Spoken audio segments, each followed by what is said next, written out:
कितने जानवर जन्नत में दाखिल होंगे?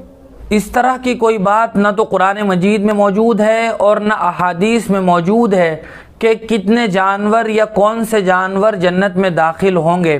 अलबत्ता अल्लामा मुकातिल अलैहि रहमा के हवाले से अल-अशबाह व नज़ाइर में 10 जानवरों का तज़किरा मौजूद है कि वो जन्नत में दाखिल होंगे, और वो जानवर ये हैं हुज़ूर अकरम सल्लल्लाहु अलैहि वसल्लम की ऊँटनी, हज़रत सालेह अलैहिस्सलातु वस्सलाम की ऊँटनी, हज़रत मूसा अलैहिस्सलातु वस्सलाम की गाय, हज़रत इब्राहीम अलैहिस्सलातु वस्सलाम का बछड़ा और हज़रत इस्माईल अलैहिस्सलातु वस्सलाम का मेंढा, हज़रत यूनुस अलैहिस्सलातु वस्सलाम की मछली, हज़रत उज़ैर अलैहिस्सलातु वस्सलाम का गधा, हज़रत सुलेमान अलैहिस्सलातु वस्सलाम की चींटी और हज़रत सुलेमान अलैहिस्सलातु वस्सलाम ही का हुदहुद परिंदा और असहाब कहफ का कुत्ता।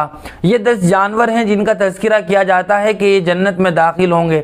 लेकिन याद रखना चाहिए कि फ़ुक़हा ने और मुहद्दिसीन ने बयान किया है कि ये रिवायत इसराइलियात में से है। इसराइलियात कहा जाता है ऐसी रिवायतों को ला नुसद्दिक़ वला नुकज़्ज़िब, ना तो हम उनकी तस्दीक कर सकते हैं कि ये बात बिल्कुल सच है और न झुठला सकते हैं कि ये बात गलत है।